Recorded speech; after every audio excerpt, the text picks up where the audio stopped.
This fourth preliminary hearing had originally been scheduled for April, but after a period of uncertainty, there was a sense, as Ian McGrail and all the respective legal teams arrived at the Garrison Library, that the inquiry was now firmly back on track.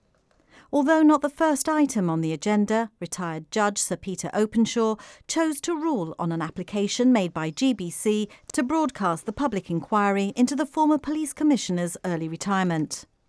Although he stressed the conditions would need to be clearly defined, the chairman said there'd been constructive representations by the broadcaster on the basis of open justice and transparency.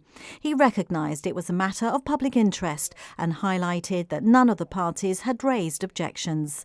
The chairman said if people can see the proceedings, it would increase public confidence in the inquiry. You will know that Sir Peter Openshaw, back in August 2022, already ruled on this matter, saying that live streaming would not be allowed. I'm very, very pleased that he's reopened that discussion and this morning agreed to allow GBC to broadcast proceedings. We've been making submissions for a while now. We submitted final submissions last week before today's preliminary hearing. What we want to do is, as a public service broadcaster, allow people unfiltered access to the full hearing so that people can see every party, every representation for themselves. And I think that's been achieved. Of course, there is a draft protocol that still needs to be worked out, so there are details to iron out how exactly it's going to work, but extremely pleased that GBC will be able to broadcast the McGrail inquiry in full. The inquiry is set to run from the 26th of September to the 20th of October. The Chief Minister's legal counsel, Sir Peter Caruana, said Fabian Picardo had asked him to raise the possibility that the main hearings could straddle an election campaign. Sir Peter Caruana said he would make representations on behalf of Mr Picardo and the government on the appropriateness of this. On the question of the data breach, the hearing considered a report by Senior Investigating Officer of the RGP, John McVeigh. He carried out an investigation after Ian McGrail and his lawyers brought the breach to the attention of the authorities. There was no evidence of a significant breach, and there were just 4 documents considered to be of concern.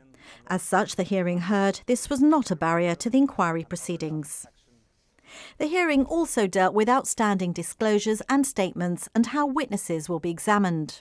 There was also a discussion on finalising the list of issues, as this would narrow the focus of the inquiry on the reasons for Mr McGrail's early retirement. The lawyer representing the Royal Gibraltar Police, Nick Cruz, was keen to stress that the inquiry shouldn't be allowed to turn into one about how Gibraltar is policed. Sir Peter Caruana, acting on behalf of the government parties, said this was not what his clients wanted either, and said he wished to limit his applications to non-RGP issues.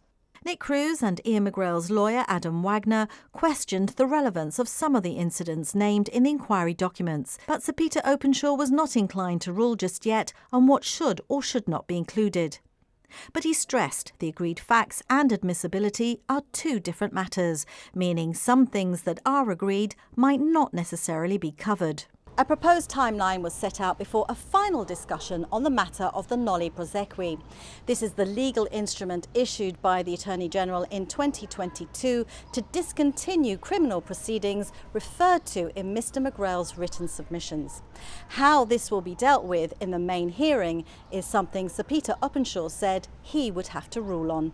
However, Sir Peter Caruana stressed the Attorney-General will not disclose publicly his reasons for issuing the Noli, which at the time was said to be in the public interest.